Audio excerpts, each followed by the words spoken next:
anak-anak semuanya, apa kabarnya? Ketemu lagi dengan saya Ibu Atira Elpariska Maya dari SMA Negeri 1 Palembang.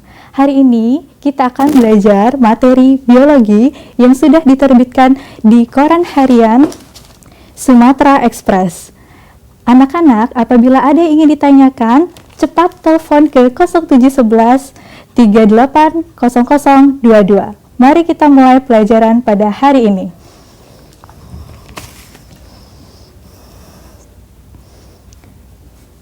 Materi pelajaran hari ini, biologi mengenai sistem pencernaan manusia atau Human Digestive System. Pencernaan manusia memiliki dua cara.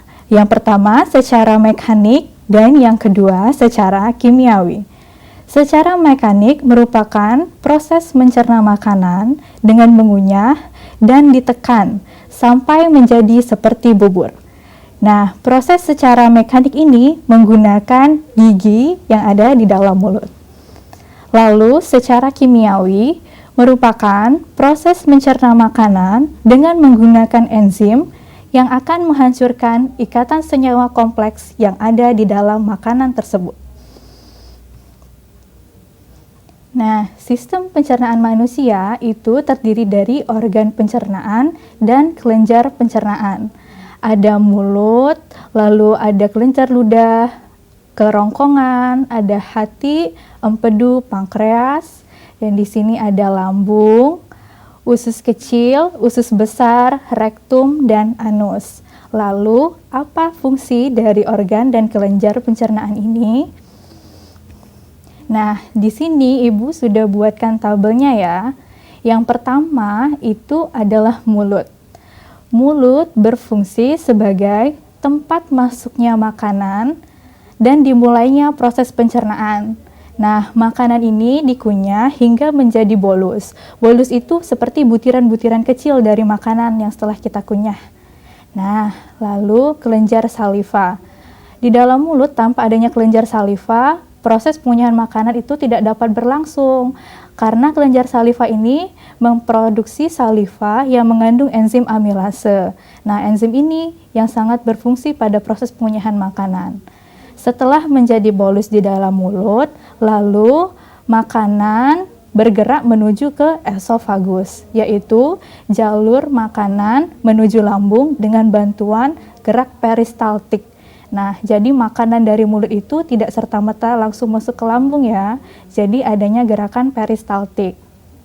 Ketika sampai di lambung, proses mencerna makanan itu dibantu dengan enzim protease dan asam lambung, sehingga makanan terus diproses.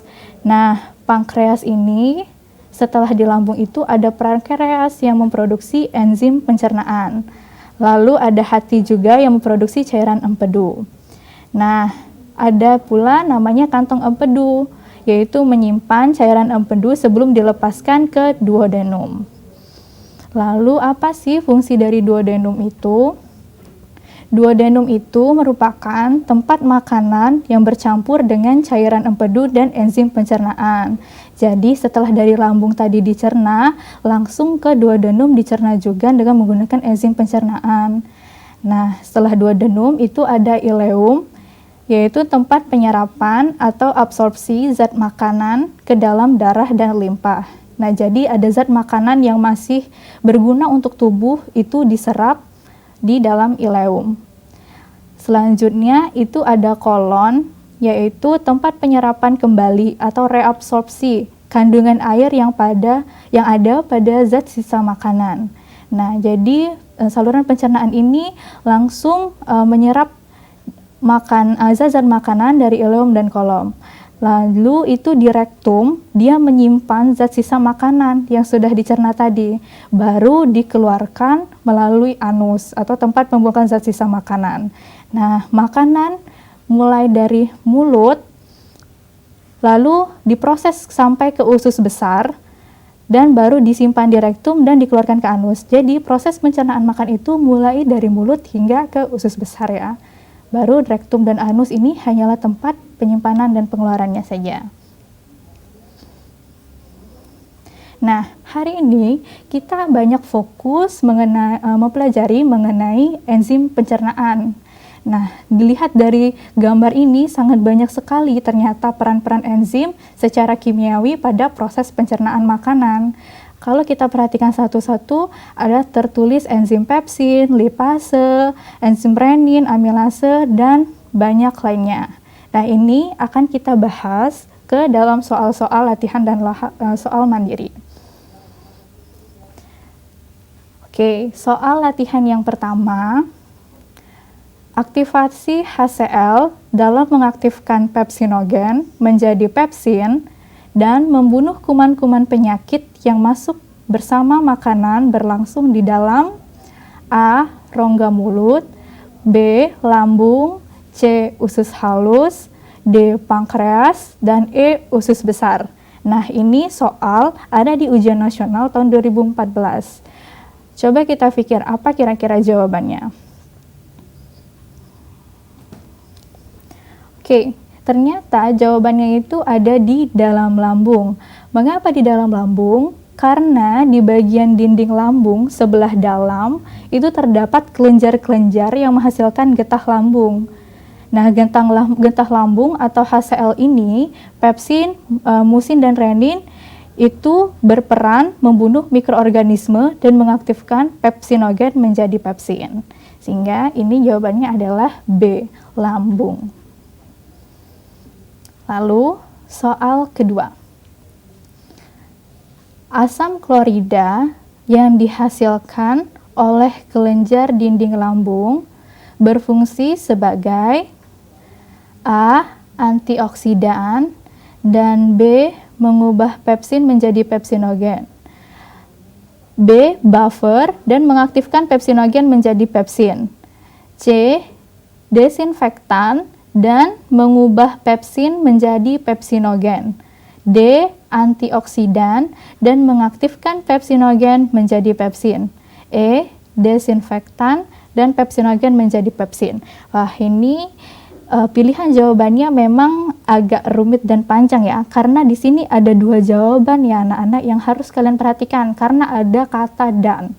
Jadi pertama kita harus lihat dulu, berarti asam klorida ini fungsinya antara antioksidan, buffer, desinfektan, antara tiga hal itu berarti mana yang benar?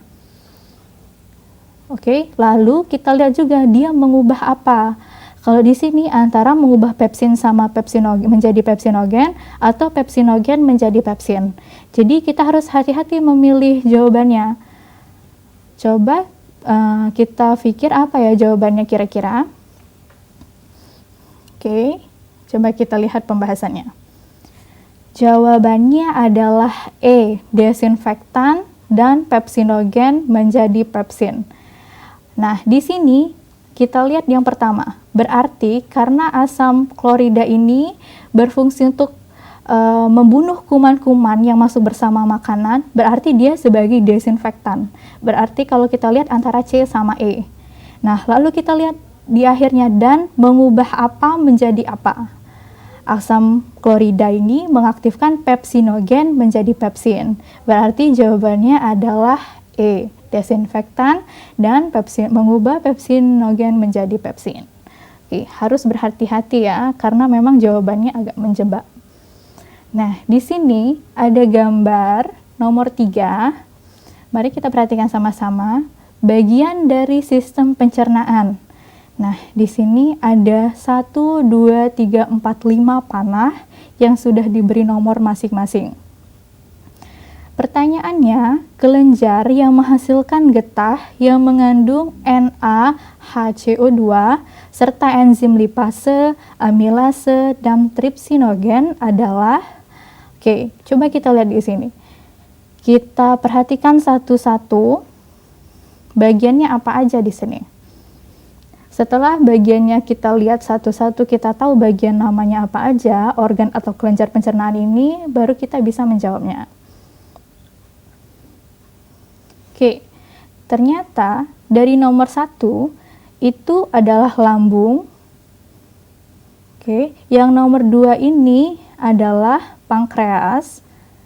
Nomor 3 ini adalah kerongkongan. Yang keempat ini adalah hati. Yang kelima adalah usus penyerapan atau usus halus ya.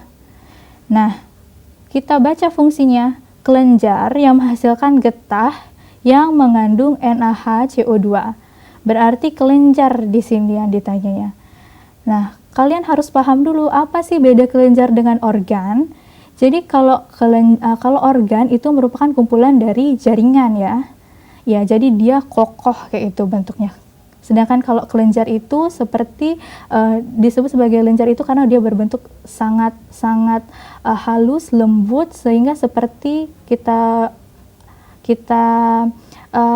anggap sebagai busa ataupun sebagai alat yang sangat lembut, sangat soft. Nah, jadi kalau misalnya jawabannya lambung, karena lambung itu masuk ke dalam organ ya, sebenarnya sudah kita bisa coret hal itu. Lalu kerongkongan juga itu termasuk organ. Nah, usus halus juga termasuk dalam organ. Jadi antara hati dan pankreas. Karena hati berfungsi menghasilkan enzim katalase, maka jawabannya adalah pankreas yang menghasilkan getah NaHCO2, enzim lipase, amilase, dan tripsinogen. Anak-anak, jangan kemana-mana, tetap di kelas online.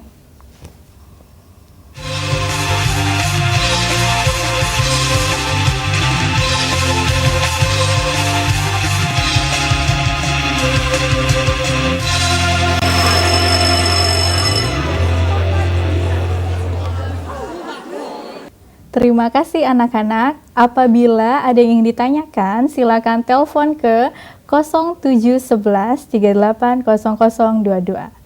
Oke, kita lanjut ke soal selanjutnya. Soal latihan nomor 4. Daging, ikan, dan telur adalah makanan yang kaya protein. Agar dapat diserap oleh darah, protein dicerna secara kimiawi menjadi asam-asam amino. Tempat dan enzim yang berperan dalam proses tersebut adalah A. Mulut, tialin. B. Lambung, stipsin. C. Usus besar, renin. D. Usus halus, tripsin. E. Pankreas, pepsin. Ingat, yang ditanyakan adalah tempat dan enzim yang berperan dalam proses tersebut. Oke, kita lihat jawabannya. Jawabannya adalah D, usus halus dan tripsin. Mari kita bahas satu-satu ya dari jawabannya. Jadi di sini, kenapa bukan A? Karena tialin memecahkan amilum menjadi maltosa. Nah, lalu stipsin itu mengemulsi lemak menjadi asam lemak dan gliserol di pankreas. Nah, lalu renin itu mengubah protein menjadi kasein dan mengendapkan kasein susu di lambung. Lalu tripsin mengubah protein menjadi asam amino di usus halus. Nah, sedangkan yang terakhir itu ada pepsin di sini mengubah protein menjadi pepton itu di lambung. Nah, jawaban yang tepat untuk pertanyaan ini adalah D, usus halus dan tripsin. Oke, soal selanjutnya. Soal nomor 5.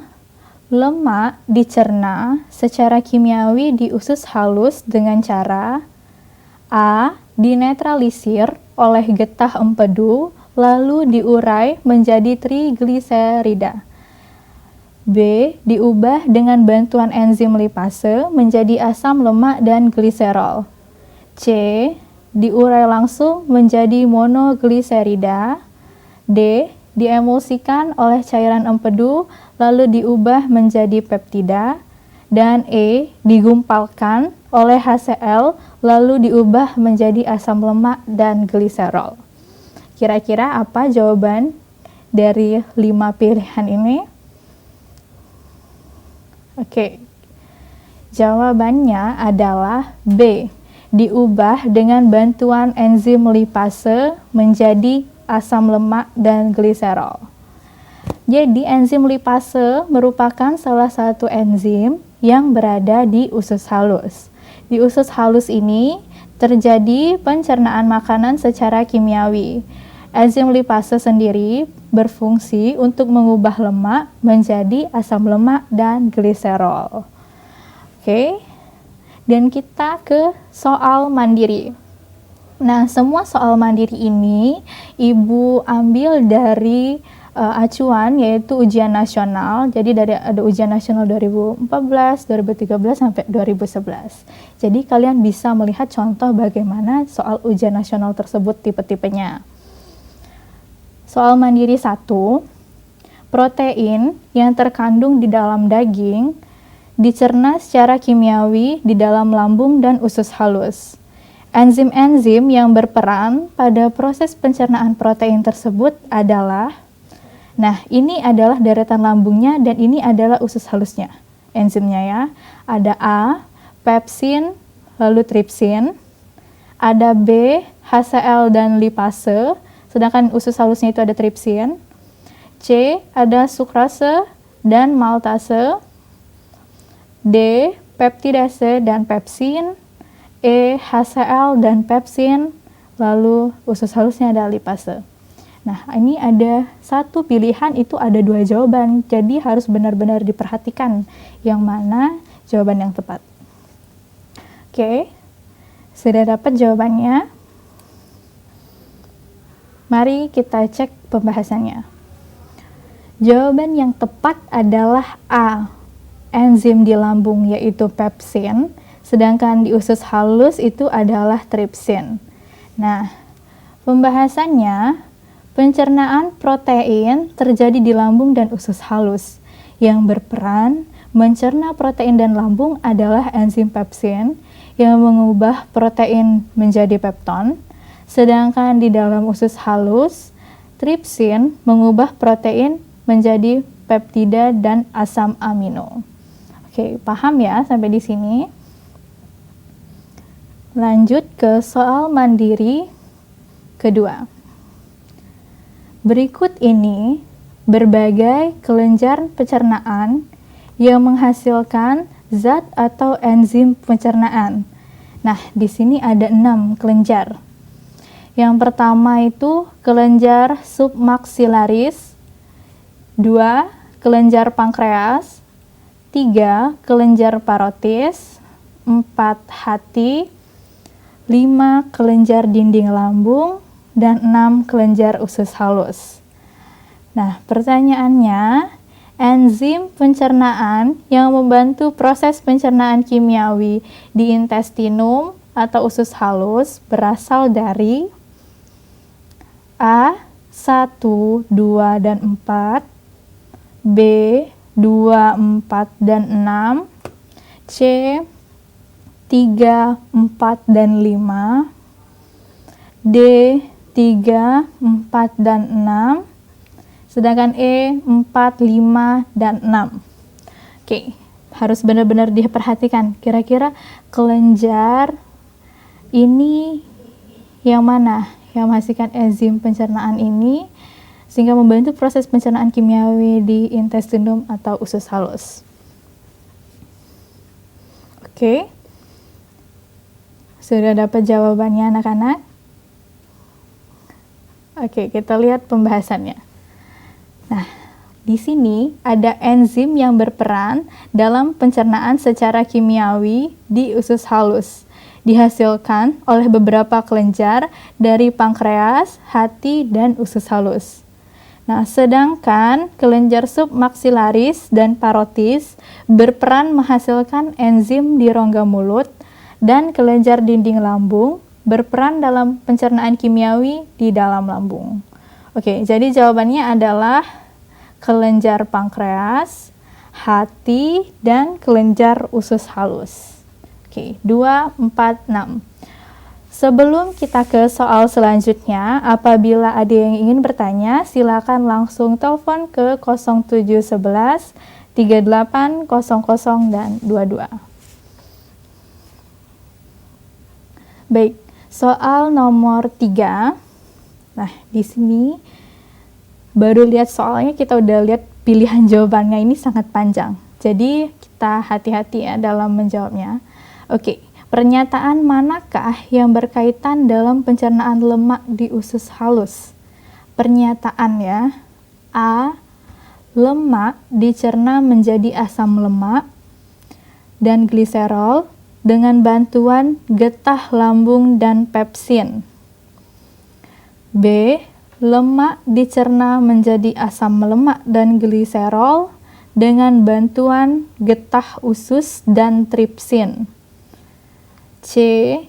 Lemak dicerna menjadi asam lemak dan asetil CoA dengan bantuan getah usus dan tripsin. D. Lemak diemulsikan menjadi asam lemak dan gliserol oleh getah empedu dan lipase. E.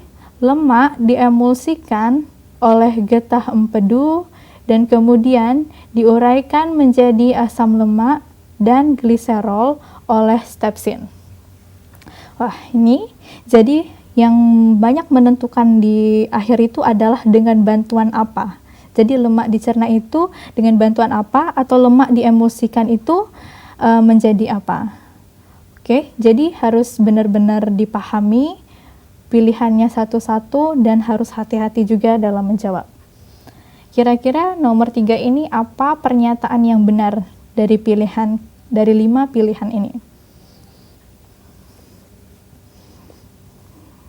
Oke, langsung kita bahas. Jawabannya adalah D. Karena lemak diemulsikan menjadi asam lemak dan gliserol oleh getah empedu dan lipase, yang mana proses ini dibantu oleh getah empedu. Ini jawabannya yang tepat di antara keempat pilihan lainnya. Oke, paham sampai di sini? Oke, lanjut. Nah, soal nomor 4. Di sini ada gambar lagi ya. Ada gambar bagian dari sistem pencernaan. Kita langsung ke pertanyaannya. Jika jumlah makanan yang masuk sedikit, jumlah HCl naik. Jika hal ini sering terjadi, maka timbul ulkus, yaitu radang pada. Nomor 1, kita identifikasi dulu bagian-bagiannya. Nomor 1 itu adalah mulut. Nomor 2 ini lambung. Nomor 3 usus halus. Nomor 4 itu adalah usus besar. Dan nomor 5 itu adalah hati. Jadi kalau kita lihat yang mana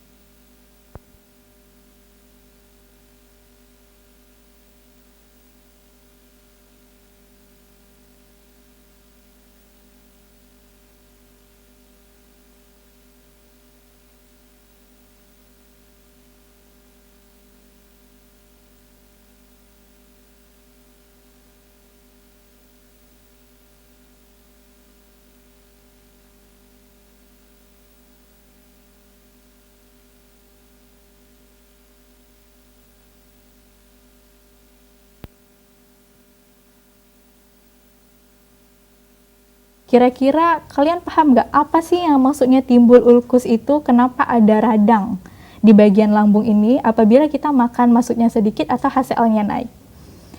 Ini biasanya sering kita sebut sebagai sakit mah atau sakit mah karena kita terlalu makan sedikit. Nah, jadi misal nih ada anak yang lagi mau diet nih karena ukuran tubuhnya atau lemak di dalam tubuhnya sangat banyak, jadi makannya dikurangin jadi sedikit.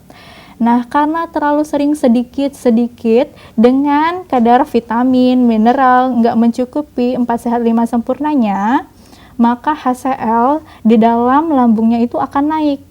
Jadi kan akan timbul sakit perut yang sangat kuat kayak itu di dalam lambung, di dalam perutnya, tapi dia nggak tahu itu di bagian mana kayak itu kan. Ternyata itu adalah di bagian lambung. Itu kita sering sebut sebagai sakit mah. Sehingga ini disebut radang pada nomor 2. Oke, anak-anak, Terima kasih sudah mengikuti pelajaran biologi pada hari ini. Sampai ketemu di kelas online pada materi selanjutnya.